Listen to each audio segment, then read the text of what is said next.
Hello, everyone. I got David here, and I got my beautiful wife, Melanie, here, who's going to keep me honest on my Vegas review. So, yeah, we just got back from a trip to Vegas. We're going to talk about that real quick, recap how that went. I got some good suggestions from the Discord of places to go. And I'm going to have to start up a GoFundMe to cover our expenses for that. So look for that soon. I don't think there's enough money in the world. All right. And then after that, we'll talk about Hex Scroll 4. We'll talk about the Hellfire Club release that's coming out in the fall and the starter set that's coming out in August. The Eberron set got delayed, so we don't have that coming shortly. And then all sorts of announcements in the gaming sphere that we'll talk to a few of those too. So Vegas, we left on Friday to, the plane left at 11 p.m. and got to Vegas at 11:30 p.m. And so Friday night started late, and we went to Old Red, right? A country bar. Yeah. When's that one, Melanie? It is Toby Keith. Right? No, Toby Keith is I love this bar. Yeah. I forget. He's married to Gwen Stefani, right? Oh, Blake Shelton. Blake Shelton, that's it.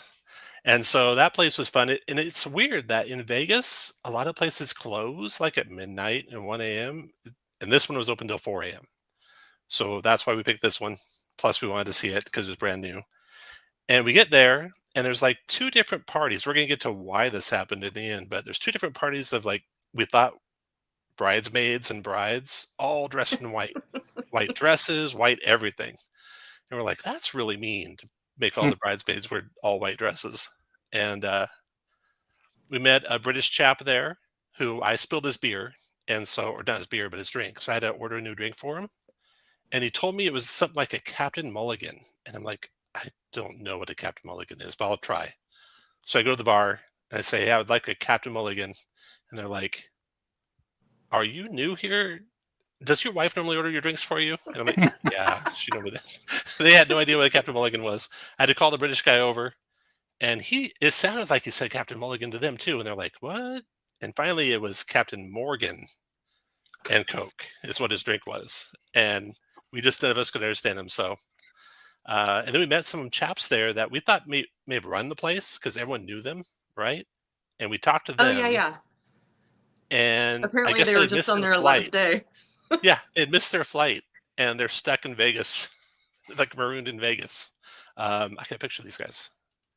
Here it is. Share this tab.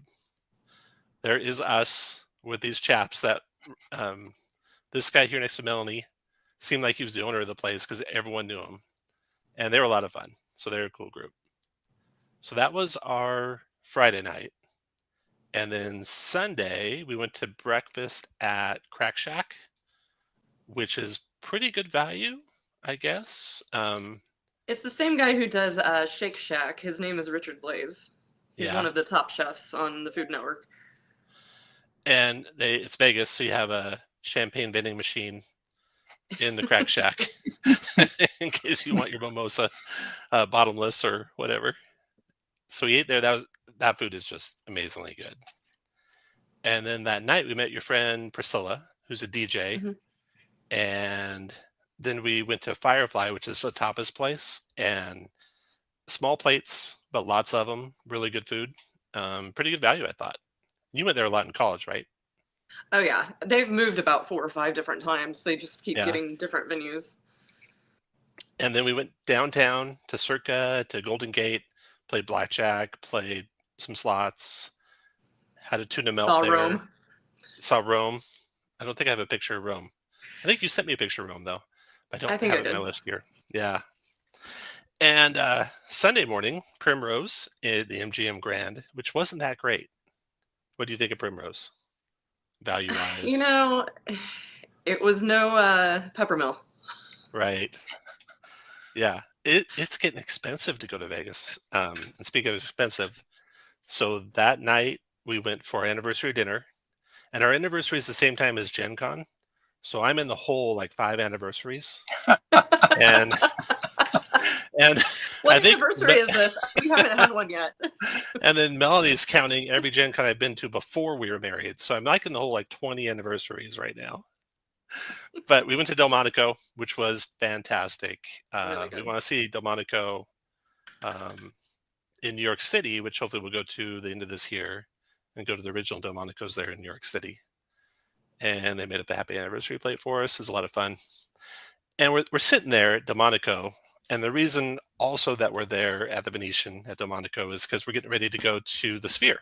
We wanted to check out the Sphere, which I heard was amazing. And I looked up who's playing at the Sphere or what was going on at the Sphere. And there was like the Saving Planet Earth thing, which, okay. And the other thing was the Backstreet Boys. And so if you had told me 20 years ago that I would pay nearly $1,000 to see the Backstreet Boys, I would have said she better be fucking hot. It turns out she is. So, and then we're sitting there eating dinner, and we're noticing all these people walking by, going toward the Sphere, and they're all wearing white. Well, and in my head, I'm thinking, are that many people getting married? Is it marriage Yeah, season? What's going on? people all dressed in white. It's the whole trip. There were people dressed in white, and so it turns out the Backstreet Boys wanted everyone to wear white to the concert, and we're dressed all in black for the Backstreet Boys concert. So you look like we should have been going to Lady Gaga. Yeah, the inverse concert at Lady Gaga. But the Sphere is amazing, absolutely amazing. Have you ever been, David? I have not. It sounds so cool. Anyone you want to see, definitely check him out in the Sphere. I'm gonna try and share a video here real quick, see if I can see how this will work, because it's not in. Do that. Well, you know, Fish would be more my speed than the Backstreet Boys. They've had like the Eagles play. U2 has played there, so they've had some good groups playing there. Kenny Chesney. Kenny Chesney, yeah. Trying to turn this into a window and then share this instead. We stop sharing this guy. Video file. Here we go. This should work.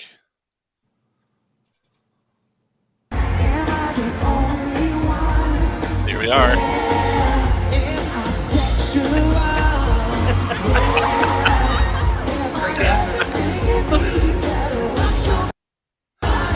Oh, and the Sphere, you can see it up there. Just amazing. We had a bet. You want to tell them about the bet, Melanie? I must. That I thought it was a real building.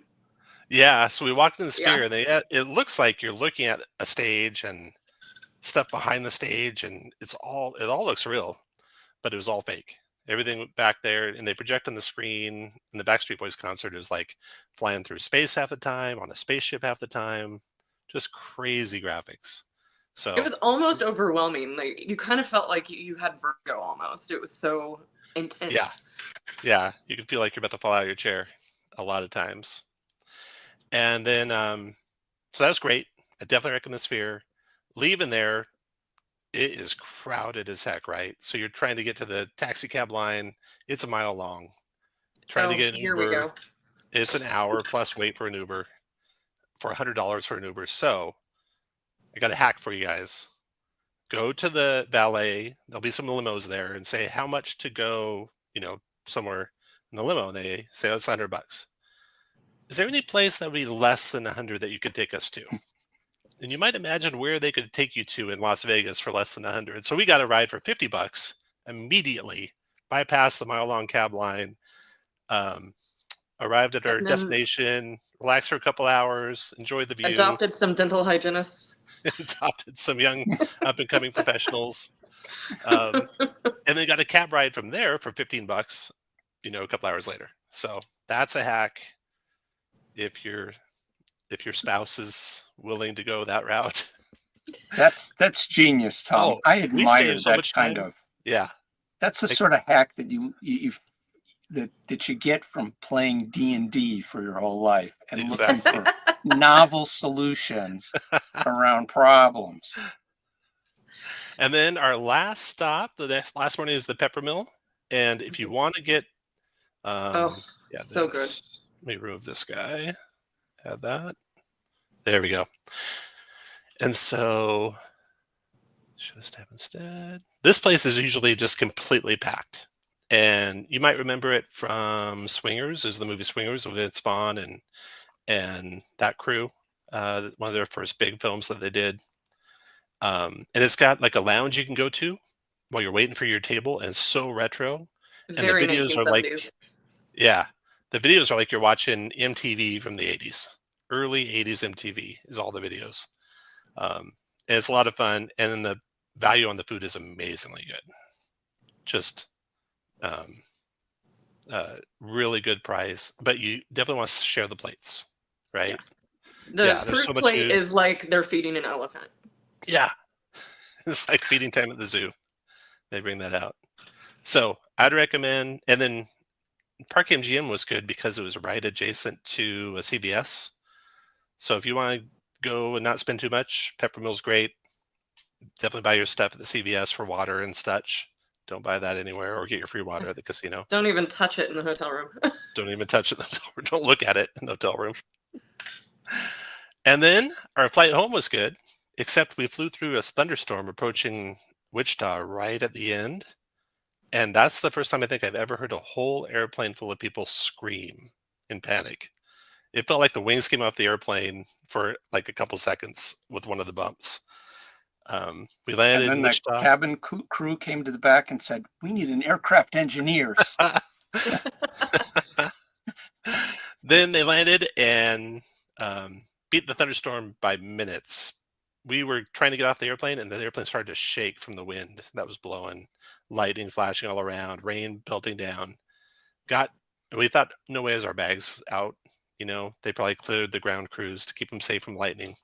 That ground crew must have hit that airplane like a Formula One pit crew. I mean, seriously. When we got off the airplane and looked out the window, there was no one out there. But when we got to the baggage area, our bags were already there. They had just cleared that airplane immediately. So that was our Vegas trip. If you guys have any questions, leave them in the chat. I haven't been watching the chat. And Melanie, thanks a lot. Any parting words? Where can they find you, Melanie? So it's at Miss Hungry Drummer on TikTok. A lot of recipes, a lot of drumming, a lot of music. Fun people. Awesome. Delmonico Steakhouse was almost as good as Melanie's cooking. So high praise for Delmonico's. I pay him to say that. No, I hit the jackpot on the cooking. It's amazing. And everything else. All right. Well, thanks, Melanie. Yeah. See you later. See you later. All right. Let's look at Cursed Scroll 4. We'll start with that. All sorts of stuff coming out. Share this tab instead. And of course, Cursed Scroll is the first of the books coming from the second Kickstarter for ShadowDark. And there'll be 3 of them total. Cursed Scroll 4, 5, and 6. And then the 2 big books for the ShadowDark second Kickstarter. And this one, real quick, we'll just kind of, if you have any questions, leave in the chat.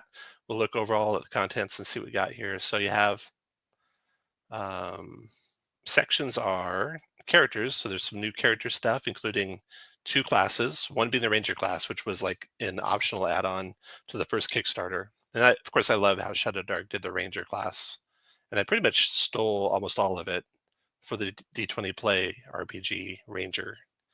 I added some old school stuff to the d20play RPG Ranger, like doing a lot more damage to evil humanoids and giants. And I made the d20play RPG Ranger con focus, so they're going to get extra hit points, like a AD&D Ranger got extra hit points, if you guys recall all the way back then. But I love the Ranger in ShadowDark. And then they have a new one, the Basilisk Warrior. And this one's got some unique weapons, which they detail. And you can actually have a pet basilisk with this one. So pretty interesting and flavorful stuff there.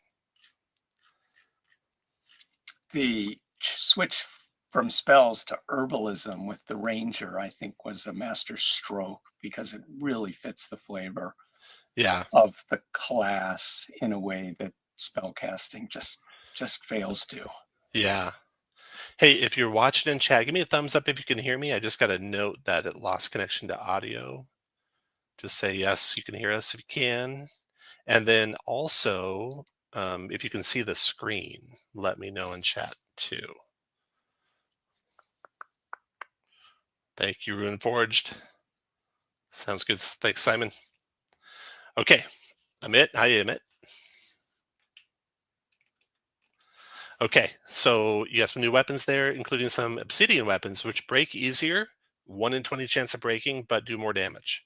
So it's a trade-off you can make there with that, with weapons just for anyone in this this area. Thanks, Andrew.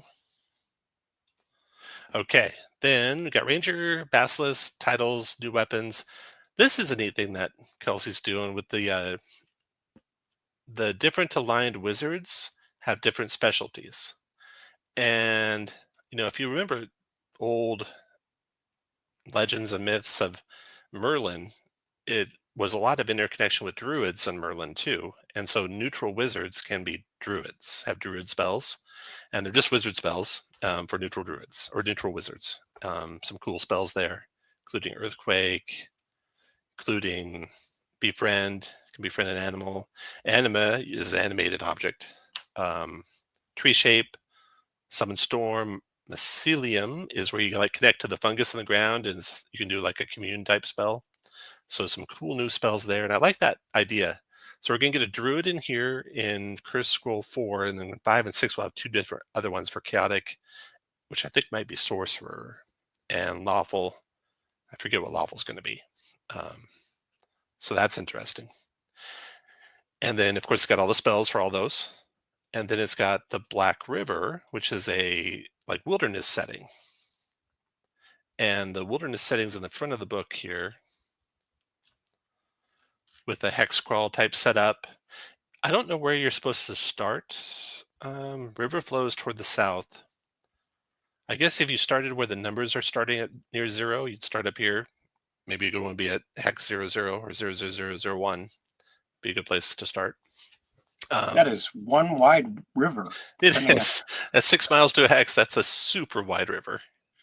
I don't think the Amazon's ever that wide even. I don't think that's a real world thing, but Right. that's okay. Yeah. Okay, and then let me zoom in on that. There we go. So it's a exploration type setup through jungles. You can't pass the river unless you have a boat of some sort. You can't pass the lava hexes.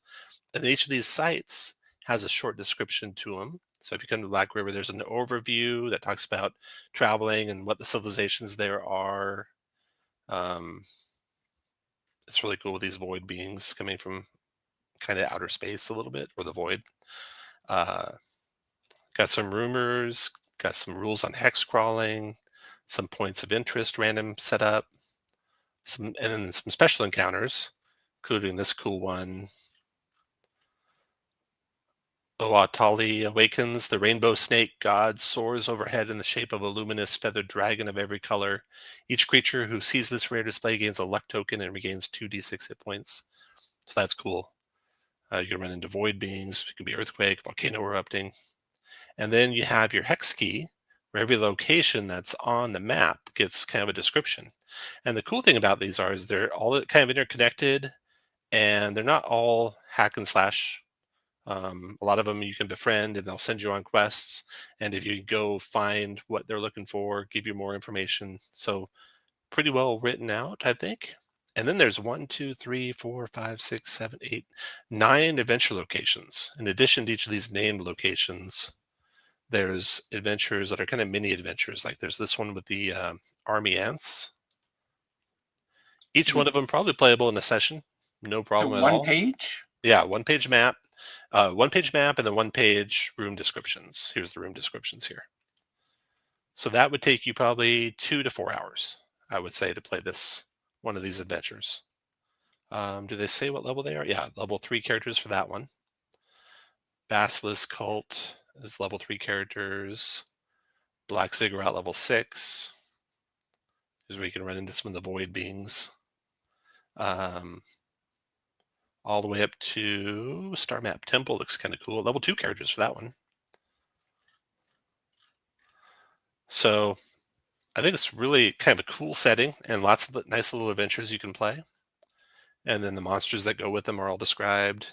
just grab one randomly here. The Death Slug. Palm-sized pale slug with a spitting mouth lined in hundreds of needle-like teeth.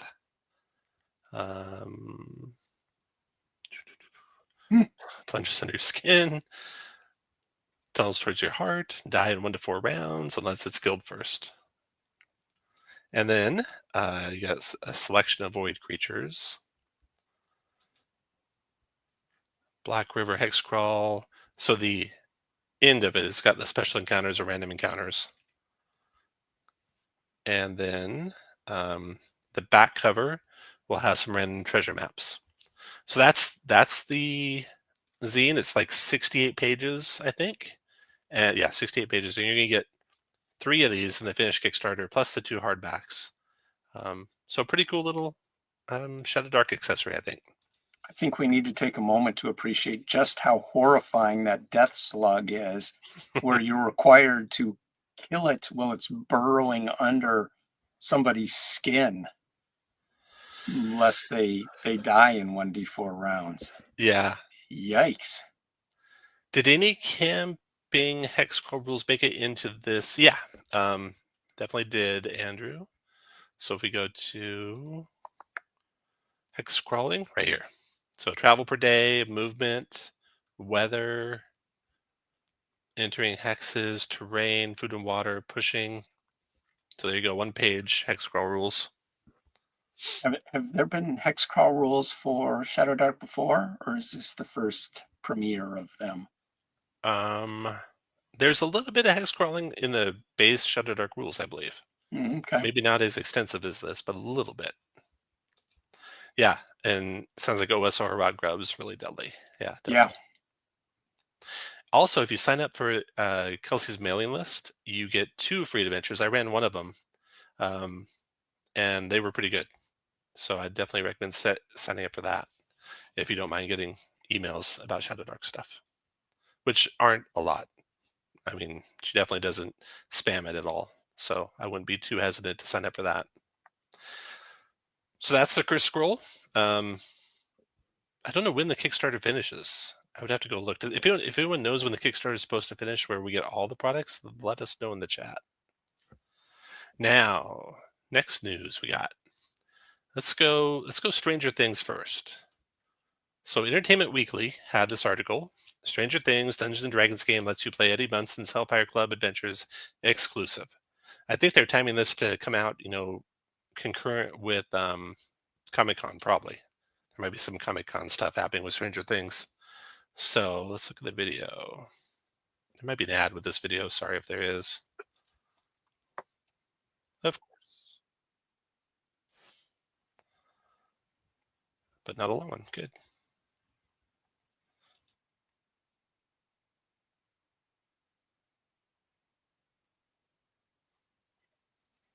Are you seeing the video? Let me pause real quick. Seeing the video now? It's paused. We're seeing paused. it. Okay, good. Good. Stranger Things Season 5 premieres in November 26th. Yep.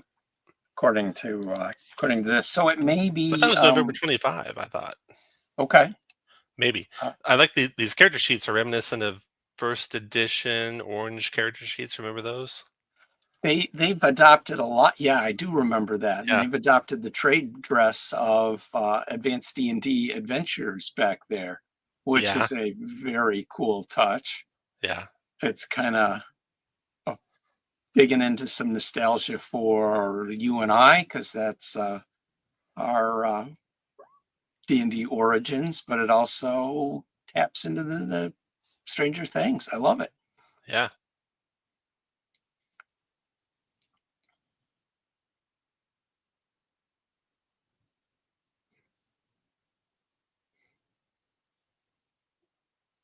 So you got the Dungeon Master screen, various maps. I know Will Doyle and Stacy did some of these maps. He said he did. See the character sheets there, sets of dice, little stand-up tokens, cards for things. I'm not sure what those might be.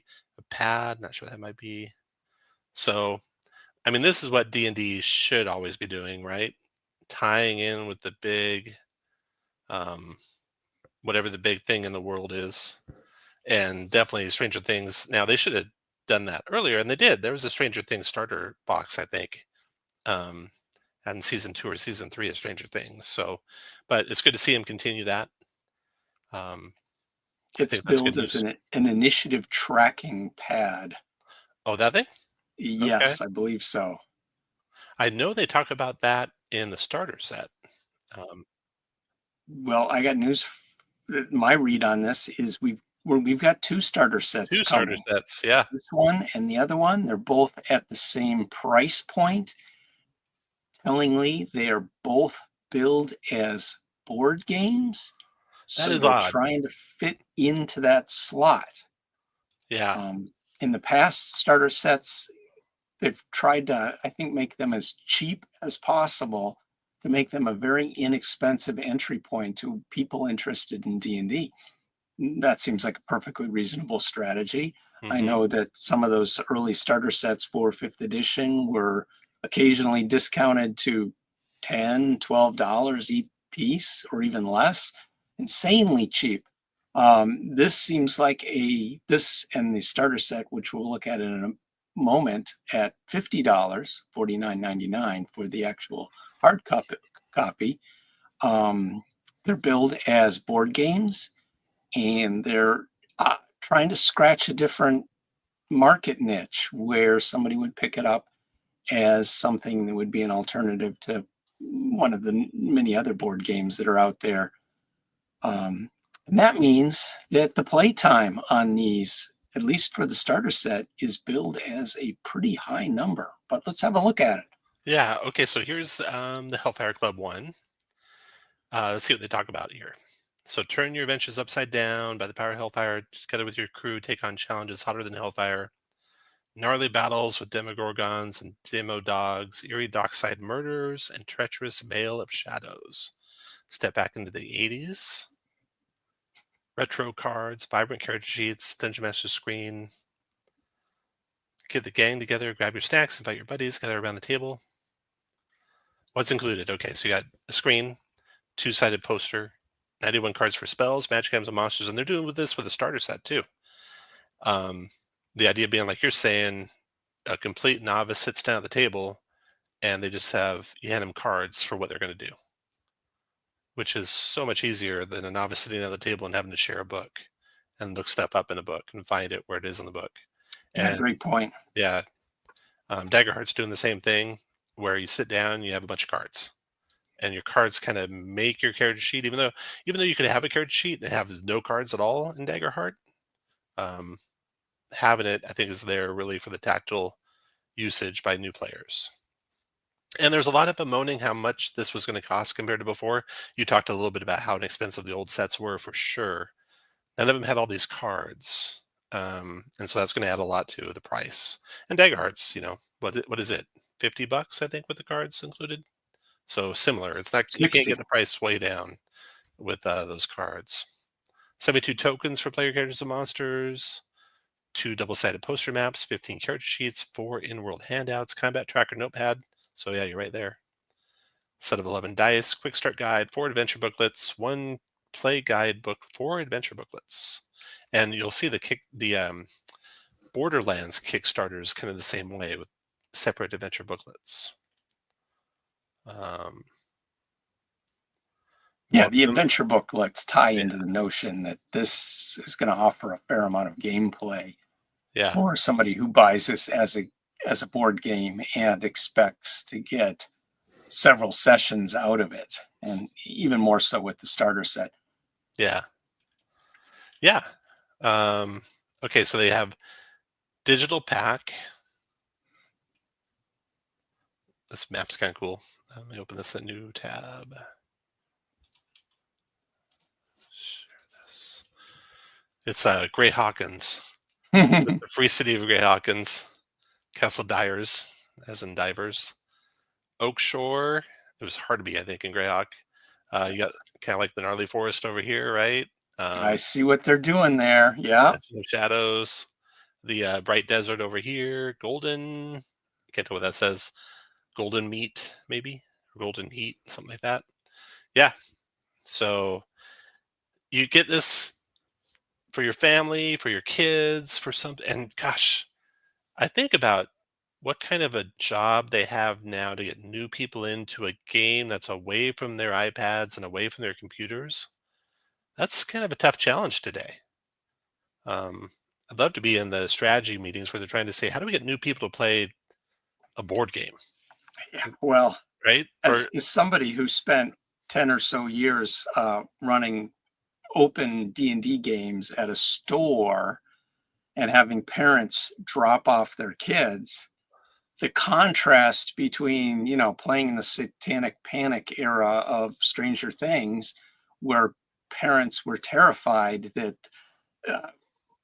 kids playing D&D would lose track of reality and end up in the steam tunnels, or learn spellcraft and be turned on to Satan. The contrast between that and parents now who are absolutely thrilled to get their kids out playing something in the real world off their screens, interacting with flesh and blood other people, just enormous contrast there. And it always sort of amused and pleased me to see that turnaround. Yeah. Okay. But So riffing off those cards, and my 10 years handing a lot of new players or potential players character sheets from Wizards' own website for new characters, and seeing the spells either not listed at all or described at all, just listed, or otherwise kind of lost on the character sheet. Those cards are going to be so much better for introducing players, where they get a card that describes the things that they can do. Really useful, I think. Looking for a good, here we go. Here's a good picture of the character sheets. So the character sheets are going to be, you have your ability scores with the modifiers. I don't even know if they have the scores at all. I think they do in the bottom right hand corner here. Your skills that go with them, your armor class, your attacks, your weapons, it'll all be there. And then cards for your spells. Yeah, it'd be real easy to just pick this game up if you're a complete novice and play it. And then what else they got in here? For all skill levels, collectible play. Simon talks about, I play in a club where a couple of dads run up and drop off their kids for 3 hours to play D&D. Better than that than glued to the screen. I was talking to somebody who owned a game store or ran a D&D program for a game store, where they shut down the program because the people in charge felt like they were offering a free babysitting program to parents. And believe me, I was offering a free babysitting program to a number of parents, and I was happy to do it because once I get them in my clutches, they're hooked for life. Yeah. All right. That's pretty much it for what's in that set. Not any good look at what might be in the adventure booklets or what the adventures might be, but with 4 different adventure booklets, they can be pretty diverse. Here's one of the maps for it. And it does my heart good to see everything's not theater of the mind. You actually have miniatures and maps, which I love.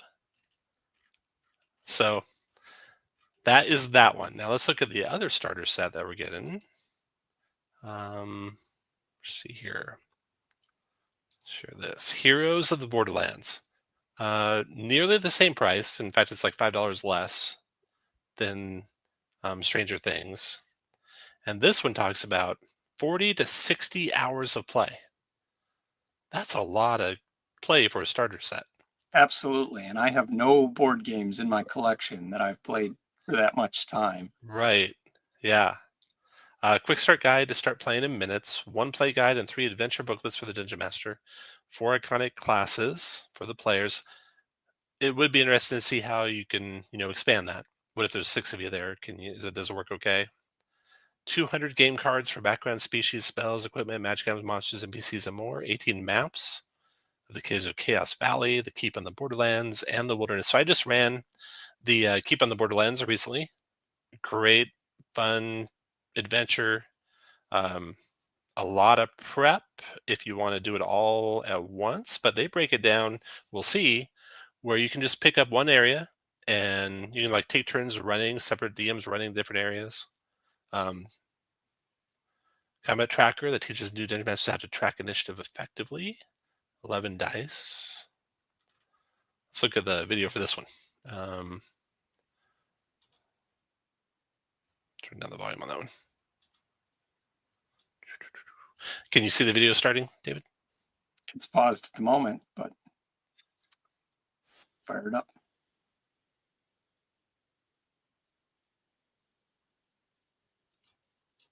Nice looking tokens. Yeah, nice cards for every magic item in the adventure.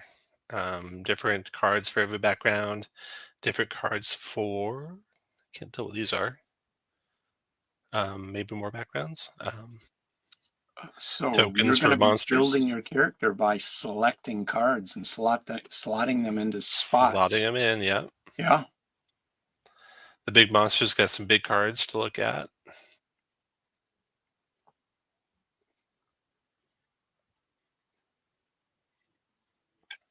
Pick up and play in minutes. So you sit down with your friends and you get your rogue card out, and it's got basic rogue stats, and then you have spots to fill in other cards. So you probably pick your ancestry card or your species card in D&D. You'll probably pick a background card. Little tokens track your hit points and such. Notice on the menu that the cake is a lie. Piece of cake's gone.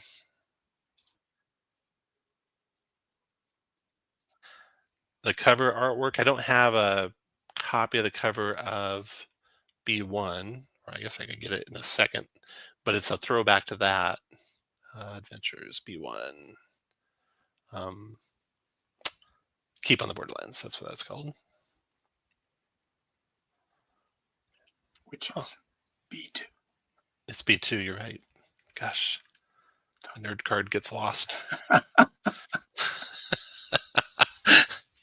I swear I just ran it. I don't know where I put it.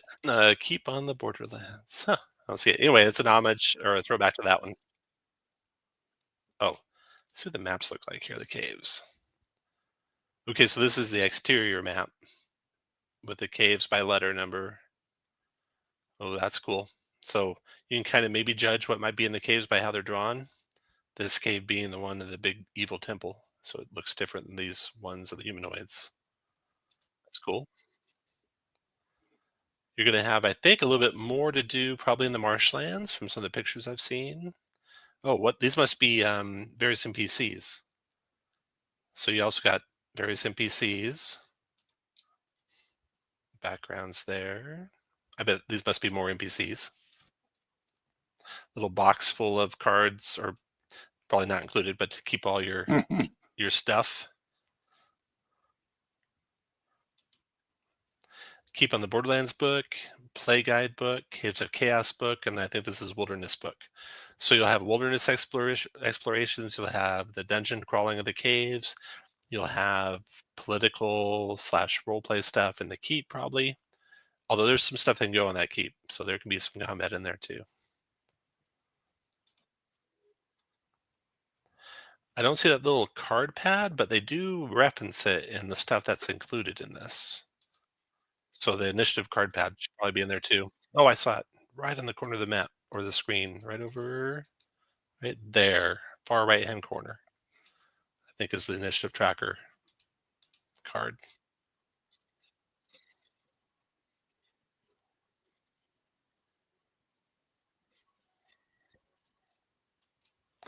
There you go. So it's definitely a different age from when I was a little kid playing D&D. To have to figure it all out with paper and pencil, right? Yeah. But if you're going to get kids in, you got to compete with a lot of stuff nowadays that they have to compete with for me. I mean, I had nothing else to do. Do we have release dates for these things? So the starter set, yeah, they should say here. Let's go back to the page for that.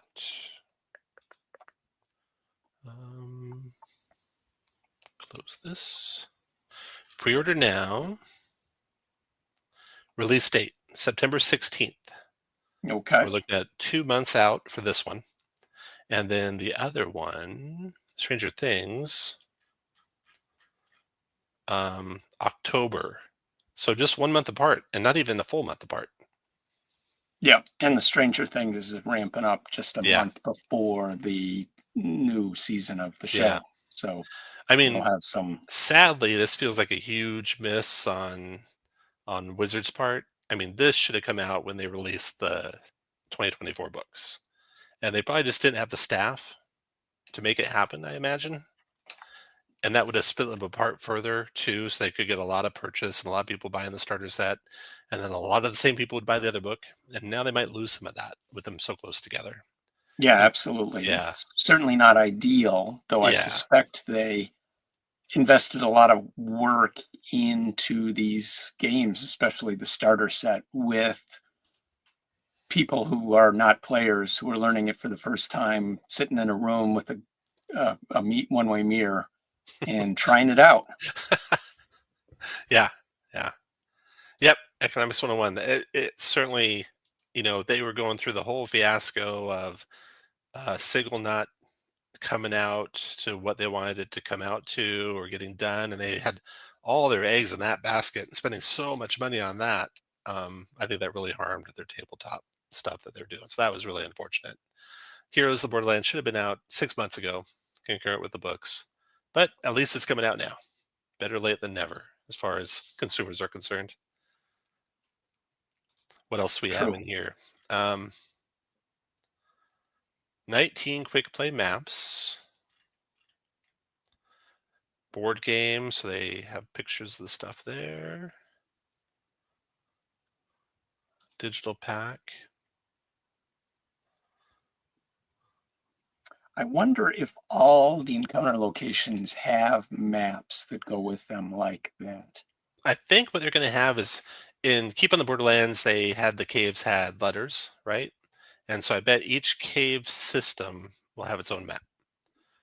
So I've seen some other maps from this set, and this map actually looks like it's probably from the wilderness area where you could run into some lizard folk. So that's probably from that. But then this one's from the Caves of Chaos itself, where you can get a run-in with an ogre in that one. Red Dragon Wormling is new, not in the original adventure, but always good to have a dragon in your Dungeons and Dragons. Never a bad thing, I don't think.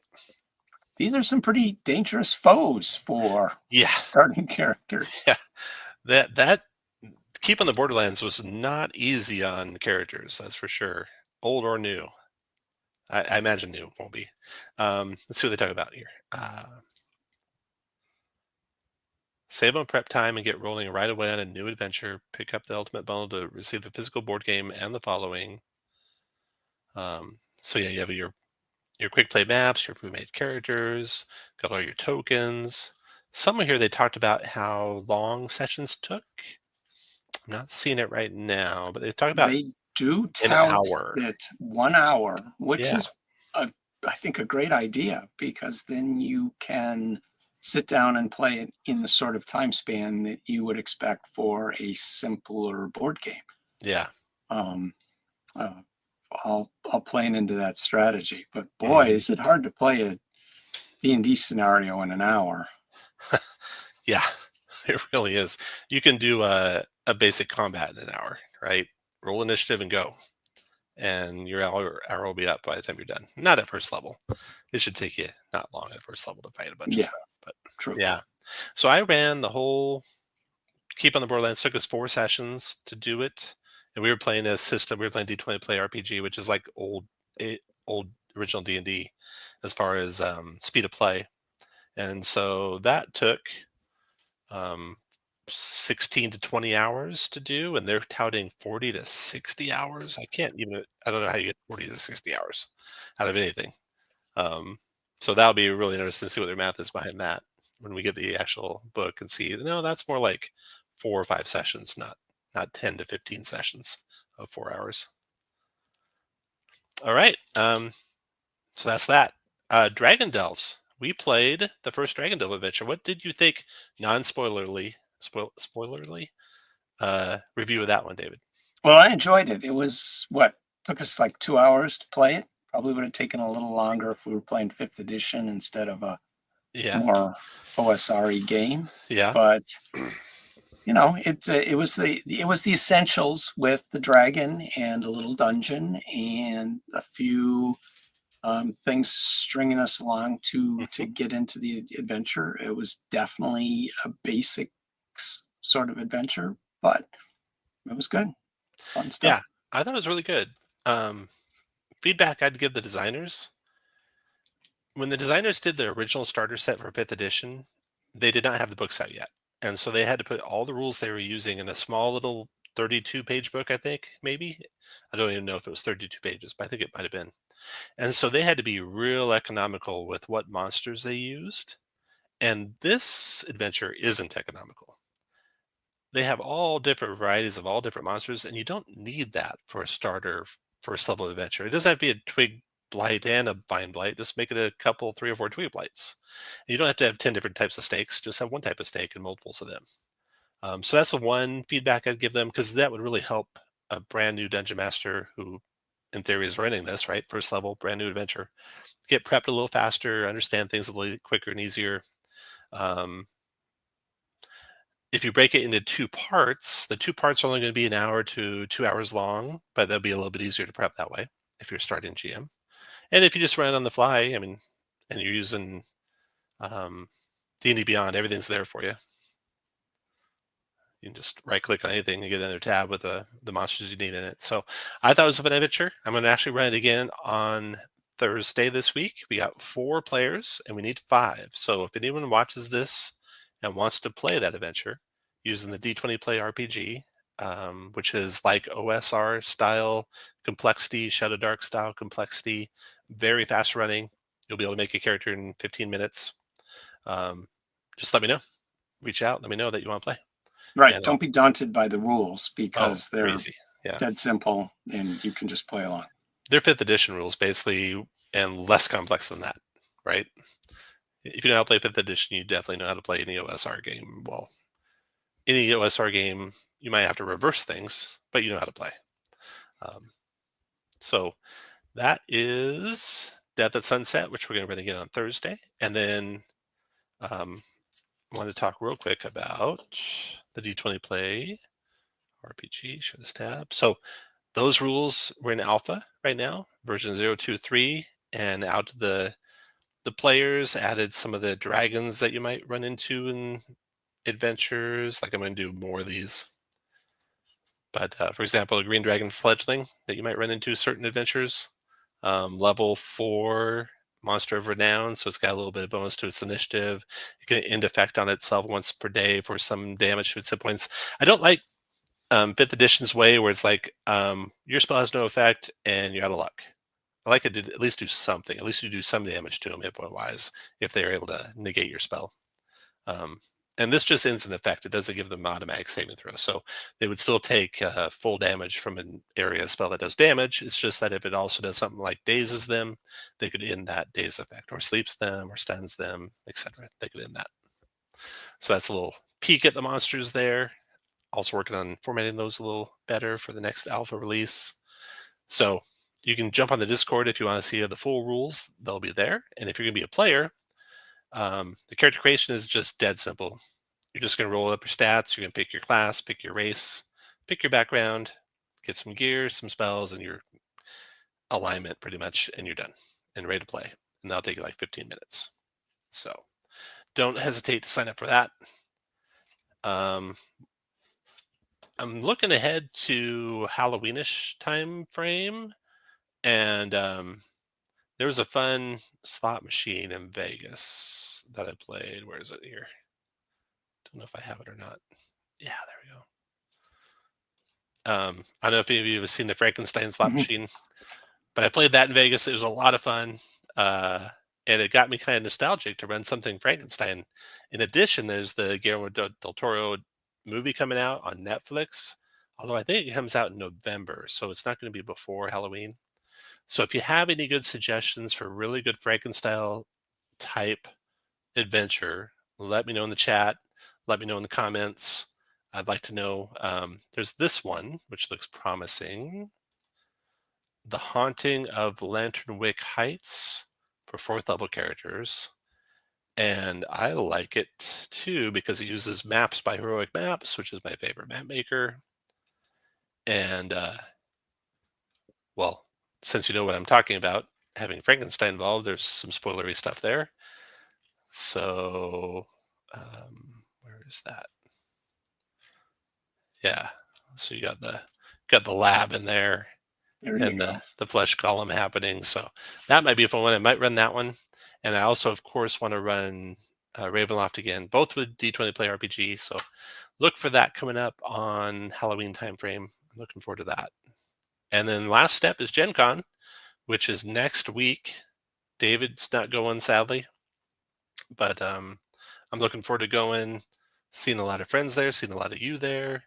Got a dinner planned at St. Elmo's Steakhouse, which should be a lot of fun. Get to meet, I think Andrew will be there, so we'll see Andrew.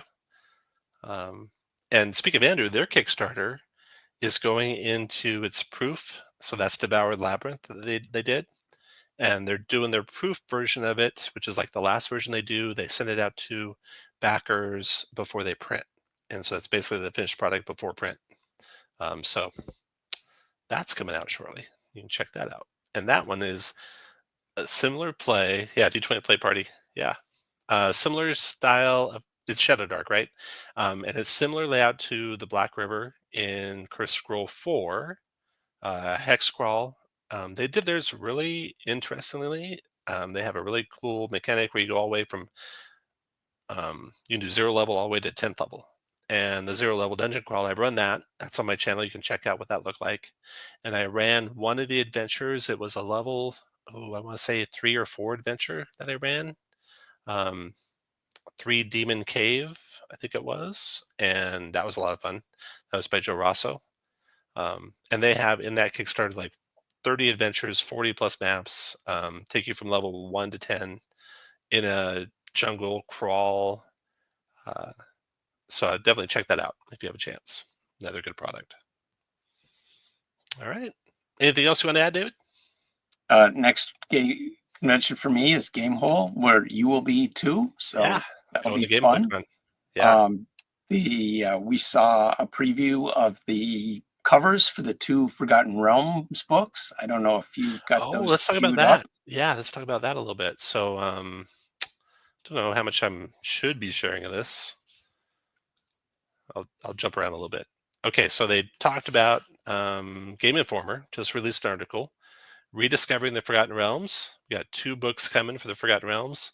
This picture here is reminiscent of the starter set, with you going through the ruins of a city in the forest and a green dragon living on top of a tower in the ruin. I don't know if that's what it's supposed to be, but it's reminiscent of that. Then, of course, they have a lot of tie-in with Baldur's Gate characters. I feel like those covers and sort of the new 2024 style of art kind of reminds me of what a Forgotten Realms Pixar movie would look like. Yeah, it is more cartoonish, isn't it? It does have a certain, modern day CGI candy color look. Yeah. Which is, I'm fine with that. Yeah. But I suspect you have a different opinion on it. No, I don't care that much. Okay. Let's see. I probably shouldn't scroll through the thing since it's like under a paywall. But they talk about it's going to be 2 books that are a total of 480 pages. There'll be a player book and a GM book, and in the GM book, they tout that it has 50 adventures. Amazing. Yeah, some lengthy, they say. Some built extremely short one-offs that can be picked up and played with little to no prep. So we'll see how that goes. Lots of backgrounds for your characters, lots of, Forgotten Realms classes and such. We'll see how that goes. This article's in the Game Informer, so maybe I'll post one other picture here from it. There we go. We'll share this. They got a picture in there. This is probably like on a background section of the book. of an overlook of the Dale lands with Mithranor ruins in the background there. I'm not sure exactly what city that's supposed to be. Maybe these huge trees might give it away. If we have any Forgotten Realms aficionados, where that might be. So I love it. That's really nice. Yeah, cool looking art there. And those books come out. Chat, do you know when? The Village of Thunder Tree and the Vandalin Starter Set. That's what that other picture looked like for sure, Simon. Oh, Simon also pointed out Roll for Combat just started their 3-book ShadowDark Monsters collection. So a huge collection of monsters for ShadowDark. There's a product I just got that's like a conversion of all the Pathfinder monsters to ShadowDark. So 300 plus monsters converted in that book. Don't know if I have that handy, but yeah, lots of stuff. I mean, ShadowDark just hit the gold mine for third-party support, right? Absolutely. It seems to be snowballing with a lot of folks jumping onto it. Really good. Let's look at Dungeon Coaches. Speaking of people jumping on, I mean, he's been involved. Not Dungeon Coach, Dungeon. You mean Dungeon Craft with Dungeon Craft. Professor Dungeon Master. Yep, that's the one I'm looking for. And he just announced that he's doing a Kickstarter, and it's for his rule set. Pause that. Videos. Deathbringer coming. Okay, let me open this one up here.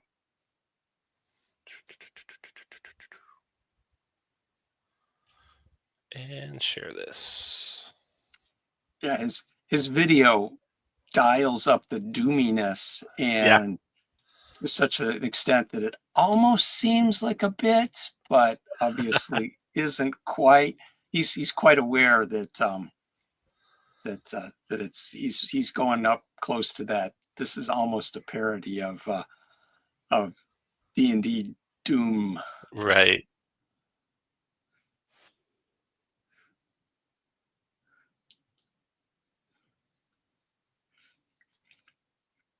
So he's working with the Roll for Combat guys, and it's a brand new setting for ShadowDark.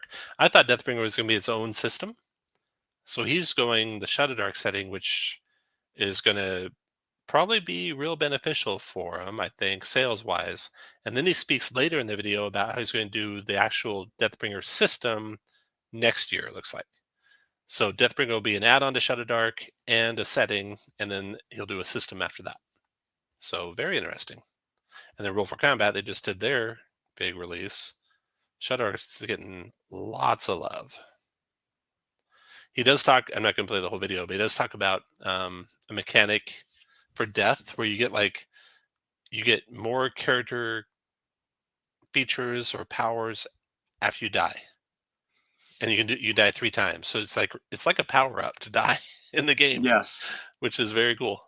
And they've got 1 through 20 rules. So if that appeals to you, there's your entryway. Yeah.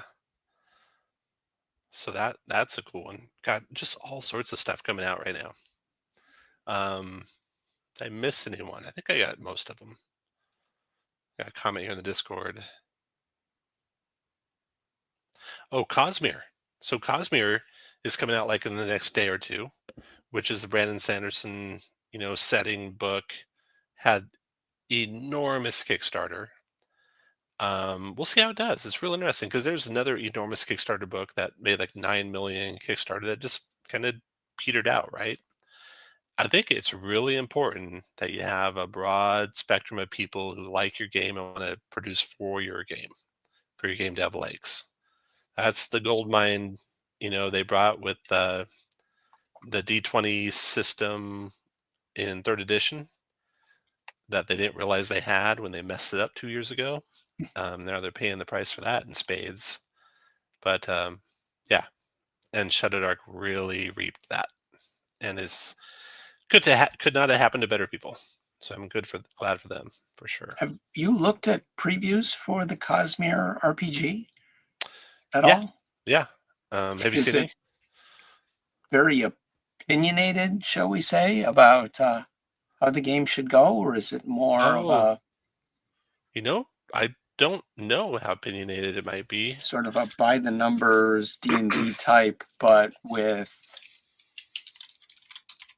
setting specific elements. So they just had a big interview they did on Character Sheet. See if I have that. Yeah. So if you go to Character Sheet, there's a big preview of it there. I won't play the whole video. Let's see if there's anywhere I can get. Yeah, it's like a shot of the 25-minute book. video. Yeah.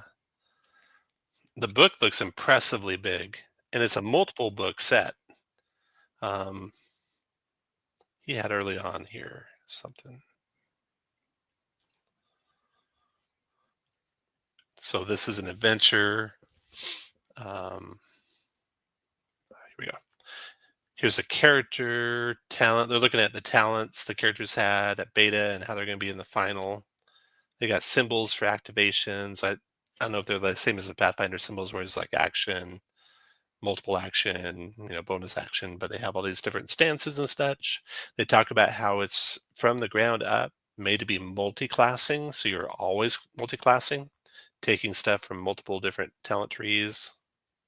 They talked about that. They talked about how the lore is really in depth, and they had a chance to reveal lore that Sanderson was planning, and even maybe influence future lore that Sanderson will have in his future books. And I guess these books are eventually kind of ramping up to having started Middle Age-ish, going up into future-ish. I don't know. I've never read any of the books. I don't know for sure how that might work. Picture of talent trees there for an edge dancer. They had some other previews where they showed some monsters, and they kind of lean in on the monsters to they got cards here, doing damage even on a miss, like a little bit of damage, like Draw Steel does, but not the same as Draw Steel. And they use a plot mechanism in the dice rolling that's not as universal as Daggerheart is, where Daggerheart's like every single roll is hope or fear. They have a plot die that they use not a little more sparingly. They roll d20 on the resolution mechanic, and you want to roll high. And then they have a plot d6 that you might add to some rolls, and it has various like symbols on the plot d6 that introduce other plot aspects. Some pictures of monsters. I mean, the production value is through the roof, right? Your Kickstarter was 9 million plus. Maybe it might have been 12 million or even more. So we can expect enormous production value. Will they win the hearts and minds of people out there who want to make stuff for the game? That'll be the question. And I don't know anything about it, and nor am I hyped up for it at all. I don't know about you. What do you think, Dave? Well, it's going to be interesting to see whether people were buying it because they were eager to play an RPG set in this game, or because they were Sanderson fans who were looking for sort of a source book and a collectible associated with their fandom. Right. There's a lot of that happening with Daggerheart as well. But Daggerheart does seem to be winning a lot of hearts and minds out there. So we'll see how that pans out for them. It is interesting to see the WotC stumble with their rules set. So many others come to fill the void. Might just be visibly, though, curious to see who lasts. Yeah, that'll be interesting to see who lasts. And how bad is Wizards really doing?